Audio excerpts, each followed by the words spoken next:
Bonjour et bienvenue. Aujourd'hui, on s'intéresse à un sujet clé pour la santé, la tension artérielle. On s'appuie pour ça sur un extrait assez détaillé de MedicMed. L'idée, c'est vraiment de démystifier un peu tout ça. Qu'est-ce que c'est la tension? Comment on la mesure? Pourquoi elle change tout le temps? Et pourquoi c'est si important de la surveiller? On entend tout le temps parler du fameux 12-8, mais qu'est-ce que ça représente vraiment? On va décortiquer ça ensemble. Alors, pour commencer par la base, c'est quoi exactement cette pression aux tensions artérielles? Alors, bonjour. Oui, la tension artérielle, c'est tout simplement la force, la pression que le sang exerce sur la paroi des artères. On parle des artères principales, celles de la grande circulation, la circulation systémique, comme on dit, qui amène le sang partout dans le corps. Le terme tension, d'ailleurs, il vient de là. Le sang met la paroi des artères sous tension, il l'étire. Et au centre de tout ça, évidemment, il y a le cœur. C'est notre pompe, il bat en rythme, c'est le cycle cardiaque. Au repos, on est entre 50 et 80 battements par minute à peu près, et chaque cycle, il a deux temps forts si on veut, qu'on peut même entendre avec les deux bruits du cœur. Le premier temps, c'est la systole, c'est la contraction du cœur. Poum! Le premier bruit marque la fermeture de certaines valves, les ventricules se contractent et éjectent le sang. Le ventricule droit l'envoie vers les poumons, et le gauche, qui est plus costaud, l'envoie dans l'aorte pour tout le reste du corps. C'est à ce moment précis que la pression dans les artères atteint son maximum. Et le deuxième temps, c'est la diastole. Là, le cœur se relâche, il se détend pour pouvoir se remplir à nouveau de sang. Et pendant ce temps de remplissage, la pression dans les artères, elle, redescend à son niveau le plus bas. D'accord, donc le cœur pousse fort, puis se relâche, et les artères, elles subissent juste ouf.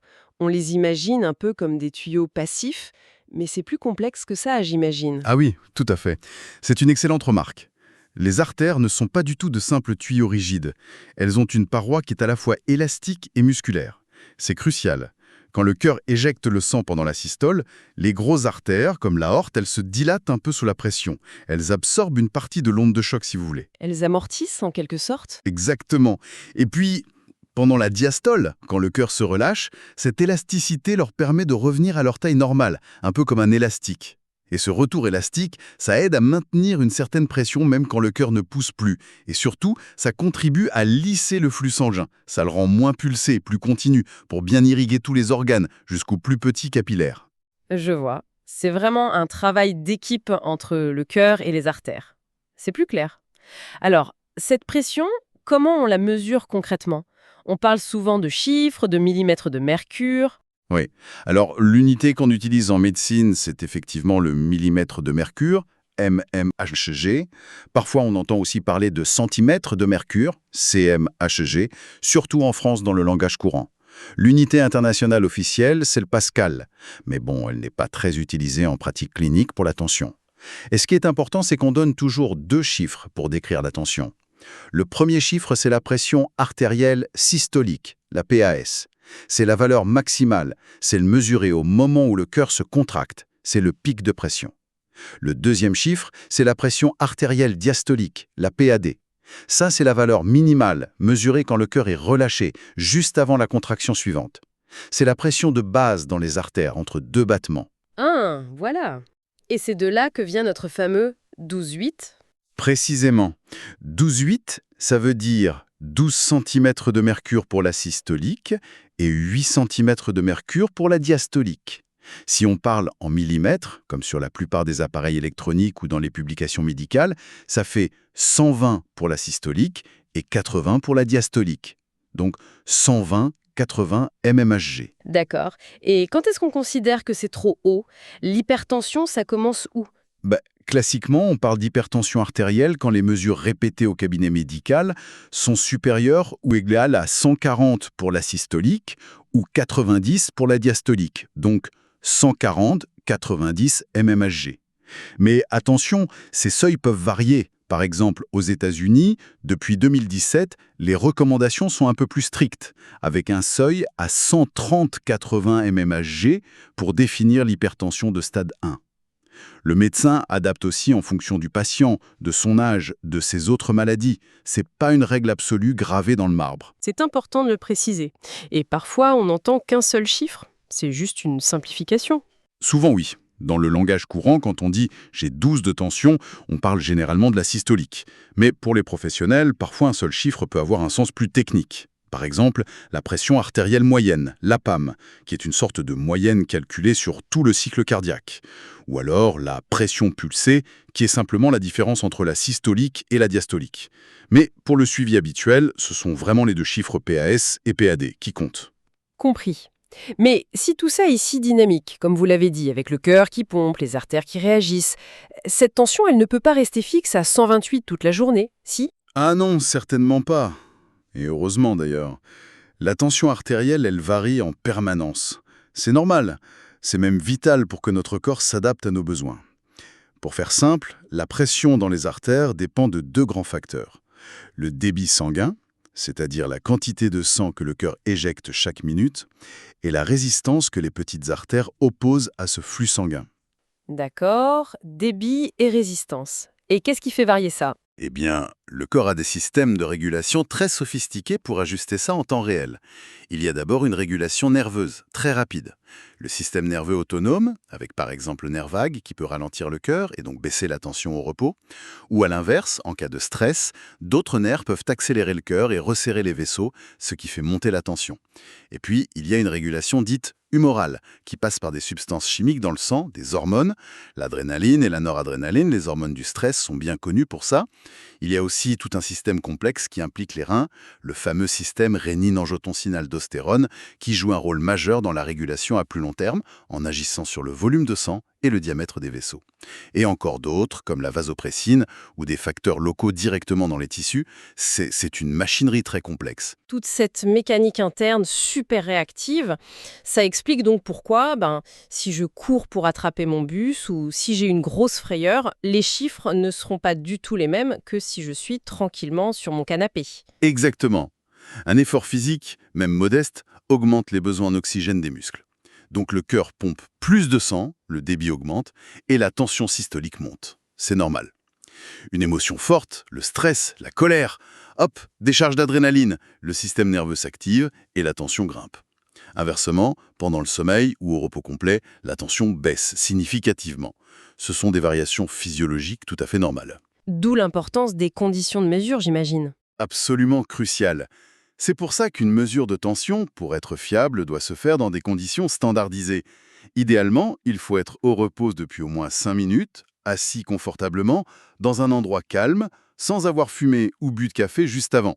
C'est aussi la raison de ce qu'on appelle l'effet blouse blanche. Rien que le fait d'être dans un environnement médical face au médecin ou à l'infirmière peut générer un petit stress chez certaines personnes et faire monter la tension artificiellement au moment de la mesure. Ah oui, le stress du médecin. Voilà. Un autre point très important, c'est la taille du brassard. Il doit être adapté à la circonférence du bras. S'il est trop petit, il va comprimer excessivement et donner des chiffres faussement élevés. On parle parfois d'effet gros bras. Inversement, un brassard trop grand va sous-estimer la tension. D'accord. Une petite anecdote, il n'est pas rare d'avoir une petite différence de tension entre le bras droit et le bras gauche. Souvent, elle est un peu plus élevée dans le bras dominant. C'est pourquoi, lors d'une première mesure, on recommande de mesurer aux deux bras et de retenir la valeur la plus haute comme référence pour le suivi. Toutes ces précautions sont vraiment essentielles à connaître. Bon, maintenant qu'on voit mieux ce qu'est la tension, pourquoi elle bouge et les pièges à éviter, parlons de la mesure elle-même. Comment ça marche? La méthode classique, celle du médecin avec son stéthoscope? Oui, alors la méthode historique, qui est toujours considérée comme la référence, c'est la méthode auscultatoire. Elle a été mise au point par Rivarocci à la fin du 19e siècle pour le brassard et affinée par Korotkov au début du 20e pour l'écoute au stéthoscope. On utilise donc un tensiomètre manuel qu'on appelle aussi sphygmomanomètre. Il a un brassard gonflable, une poire pour gonfler et un manomètre pour lire la pression. Traditionnellement, c'était une colonne de mercure, mais ils disparaissent pour des raisons environnementales. Aujourd'hui, c'est le plus souvent un cadran à aiguille, dit anéroïde. Et il faut un stéthoscope. Le principe est assez ingénieux.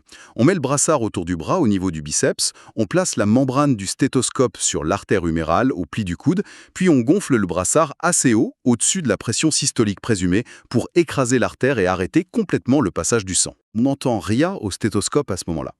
Ensuite, on dégonfle très lentement en contrôlant avec une petite valve. Quand la pression dans le brassard devient juste un peu inférieure à la pression systolique du patient, le sang recommence à passer. mais de façon intermittente et turbulente, à chaque battement cardiaque. Ces turbulences créent des bruits comme des petits coups secs qu'on entend au stéthoscope. Et ce sont les fameux bruits de Korotkov. La pression qu'on lit sur le manomètre au moment précis où on entend le tout premier bruit, c'est la pression artérielle systolique, la PAS. D'accord, ça c'est pour le premier chiffre. Et le deuxième? On continue de dégonfler doucement. Les bruits persistent pendant un moment, puis ils deviennent plus sourds et finissent par disparaître complètement. Le moment où le dernier bruit disparaît correspond au moment où la pression dans le brassard passe en dessous de la pression diastolique. Le sang coule à nouveau de façon fluide, laminaire, sans turbulence, donc sans bruit. La pression lue sur le manomètre à la disparition des bruits, c'est la pression artérielle diastolique, la PAD. C'est très clair comme ça. Et s'il n'y a pas de stéthoscope, ou pour des méthodes plus simples, il existe des alternatives? Oui, il y a d'autres façons de faire, mais elles sont généralement considérées comme moins précises, surtout pour la diastolique. On peut utiliser la méthode dite oscillométrique manuelle. En regardant l'aiguille du manomètre pendant le dégonflage, on voit qu'elle se met à osciller quand on approche de la systolique et les oscillations cessent vers la diastolique. C'est moins fiable. Il y a aussi la méthode palpatoire. Pendant qu'on dégonfle le brassard, on palpe le pouls radial au poignet. Le pouls réapparaît lorsque la pression du brassard atteint la PAS.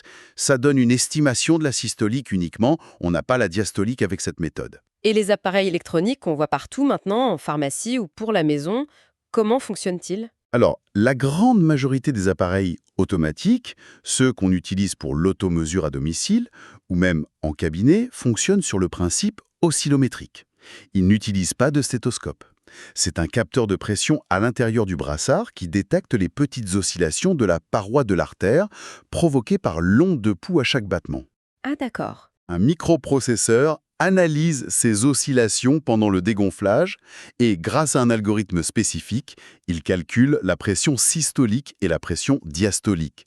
Certains appareils un peu plus sophistiqués, mais plus rares, intègrent un microphone dans le brassard pour essayer de détecter les bruits de Korotkov, comme avec la méthode auscultatoire. Ces appareils sont très pratiques, c'est sûr, surtout pour l'automesure, qui est d'ailleurs recommandée pour le suivi de l'hypertension. Mais leur fiabilité dépend vraiment de la qualité de l'appareil. Il faut choisir un modèle validé et surtout du respect des conditions de mesure par l'utilisateur. Le repos, la bonne position, la taille du brassard. Donc méfiance avec les machines en libre-service dans les galeries marchandes, par exemple. Oui, prudence. L'environnement est souvent bruyant. On est debout ou mal assis, on ne choisit pas la taille du brassard, les conditions sont rarement optimales pour une mesure fiable. Et les petits appareils qu'on met au poignet ou même au doigt? Ils existent, oui. Ceux pour le poignet sont assez courants. Ils sont beaucoup plus sensibles à la position. Il faut impérativement tenir le poignet à la hauteur du cœur pendant la mesure, sinon les chiffres sont complètement faux. Ils sont généralement considérés comme moins précis que les appareils à brassard sur le bras. Ceux pour le doigt sont encore moins fiables et ne sont pas recommandés pour un suivi médical. Pour avoir une vision sur 24 heures, on utilise un autre outil, la MAPA, la mesure ambulatoire de la pression artérielle. C'est un petit boîtier relié à un brassard que le patient porte pendant une journée et une nuit. L'appareil prend des mesures automatiquement, par exemple toutes les 15-30 minutes le jour et toutes les heures la nuit. Ça donne une image très complète des variations de la tension dans la vie quotidienne. On entend parfois parler de holter tensionnel pour ça. Oui, c'est un terme très courant, mais c'est un abus de langage. Le terme Holter désigne à l'origine l'enregistrement de l'électrocardiogramme sur 24 heures, inventé par le docteur Holter. Pour la tension, le terme correct est MAPA. Et enfin, juste pour être complet, il existe une méthode invasive. C'est réservé aux situations critiques, en réanimation par exemple, on insère un petit cathéter directement dans une artère, souvent l'artère radiale au poignet, et on le relie à un capteur de pression. Ça permet une mesure continue et très précise, battement par battement. Mais c'est une technique lourde, bien sûr. On voit qu'il y a toute une panoplie de méthodes, hein. Mais pour la mesure la plus courante, au cabinet ou à la maison avec un appareil validé, le protocole reste primordial. Exactement. Pour résumer les points essentiels, repos de 5 à 10 minutes avant, être assis confortablement, le dos droit, les pieds au sol, le bras détendu et soutenu, avec le milieu du brassard à hauteur du cœur, ne pas parler, ne pas bouger pendant la mesure, et utiliser un brassard de taille adaptée. Si c'est une première fois, mesurez aux 2 bras et gardez la valeur la plus haute comme référence. Faire plusieurs mesures et moyenner peut aussi améliorer la fiabilité, surtout en cas d'effet blouse blanche, suspecté. C'est très clair. Maintenant, une question un peu différente.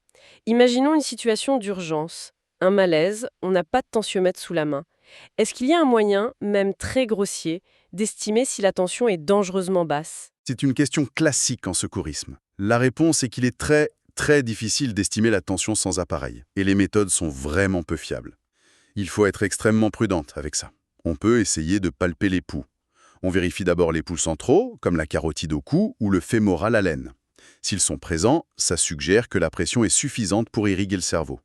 Ensuite, on cherche les pouls périphériques. Le plus courant, c'est le pouls radial au poignet. On trouve aussi le pouls pédieux sur le dessus du pied. Et si on ne sent pas le pouls radial? On dit parfois, de manière un peu schématique, que si le pouls radial n'est pas palpable, la pression systolique pourrait être inférieure à 80 mm de mercure. Mais c'est vraiment très indicatif. La perception du pouls dépend de l'examinateur, de la température du patient, le froid contracte les vaisseaux périphériques, de l'état de ses artères, s'il a de l'athérosclérose. Sentir un pouls ne dit pas grand-chose sur le chiffre exact, et ne pas le sentir est un signe d'alerte, mais pas une mesure. Il faut toujours vérifier des deux côtés aussi. Une autre évaluation parfois utilisée, c'est le temps de recoloration cutanée, le TRC. On appuie sur l'ongle d'un doigt ou d'un orteil pendant quelques secondes pour le blanchir, puis on relâche et on mesure le temps que met la couleur rosée à revenir. Normalement, c'est moins de 2 ou 3 secondes. Si c'est plus long, ça peut suggérer une mauvaise perfusion des extrémités, qui peut être liée à une tension basse, un état de choc, mais aussi au froid, à une anémie. C'est un signe parmi d'autres, pas très spécifique. Et les applications sur smartphone qui prétendent mesurer la tension facilement? Alors là, grande prudence. Il y a beaucoup de recherches sur des méthodes sans brassard, utilisant la caméra du téléphone pour analyser les micro-changements de couleur du visage ou la pulsatilité au bout du doigt. Certaines technologies semblent prometteuses pour l'avenir, peut-être pour du dépistage ou du suivi très général, mais pour l'instant, aucune de ces méthodes n'est suffisamment validée scientifiquement pour remplacer une mesure avec un brassard fiable pour un diagnostic ou un suivi médical. Il y a même eu un consensus d'experts cardiologues qui a titré « No cough, no trust ». Pas de brassard fiable, pas de confiance pour l'instant. Le message est clair. Prudence avec les estimations et les gadgets non validés. Pour terminer notre tour d'horizon, quels sont les principaux problèmes ou anomalies qu'on peut rencontrer avec la tension artérielle? Alors, le problème le plus fréquent, et de loin, c'est l'hypertension artérielle, une tension qui est trop élevée de façon chronique. C'est un facteur de risque majeur pour les maladies cardiovasculaires. À l'inverse, on peut avoir de l'hypotension, une tension trop basse en permanence qui peut provoquer des sensations de faiblesse, des vertiges, voire des évanouissements. Dans les situations aiguës, on peut avoir un collapsus cardiovasculaire ou un état de choc. C'est une chute brutale et sévère de la tension qui met la vie en danger immédiatement. C'est une urgence absolue. On a déjà parlé de l'effet blouse blanche, cette hypertension qui n'apparaît que chez le médecin, et il existe aussi le phénomène inverse, plus sournois, l'hypertension masquée. Là, la tension est normale au cabinet médical, mais elle est élevée le reste du temps, à la maison ou au travail. C'est pour ça que l'automesure ou la MAPA sont si utiles. Enfin, on entend parfois parler de tension pincée. Ça signifie que l'écart entre la pression systolique et la pression diastolique est faible, par exemple moins de 40 mmHg. Ça peut se voir dans certaines situations, comme une insuffisance cardiaque ou un état de choc, mais ça demande une interprétation médicale précise. Et il faut toujours se rappeler que les définitions et les seuils, notamment pour l'hypertension, peuvent un peu évoluer avec les nouvelles données scientifiques et varier selon les pays ou les sociétés savantes. Voilà qui nous donne une image beaucoup plus riche et nuancée. Pour résumer, on voit que la tension artérielle, ce n'est pas juste 2 chiffres sur un cadran, c'est le reflet d'une mécanique complexe et dynamique, impliquant le cœur, les vaisseaux, les nerfs, les hormones. Et sa mesure, même si elle paraît simple, demande de la rigueur pour être vraiment utile. C'est tout à fait ça. Je crois que l'essentiel, c'est de comprendre que sa tension est un indicateur important, qu'il est normal qu'elle varie un peu, mais qu'il faut savoir la mesurer correctement. Et si les chiffres sortaient durablement des normes, que ce soit trop haut ou trop bas, il ne faut pas hésiter à en parler à son médecin pour comprendre pourquoi et voir s'il y a quelque chose à faire. Absolument. Et pour ouvrir une dernière perspective, on voit que la recherche avance sur ces méthodes de mesure sans brassard, plus continues, plus discrètes. On peut imaginer un futur où suivre sa tension deviendrait aussi simple et intégré dans notre quotidien que de compter nos pas. Qu'est-ce que ça changerait dans notre approche de la prévention? Est-ce que ça nous permettrait une gestion plus fine, plus personnalisée de notre santé cardiovasculaire? Quelles nouvelles choses ça nous apprendrait sur le fonctionnement de notre propre corps? Voilà une piste de réflexion intéressante pour conclure. Merci beaucoup de nous avoir éclairés sur ce sujet. Merci à vous.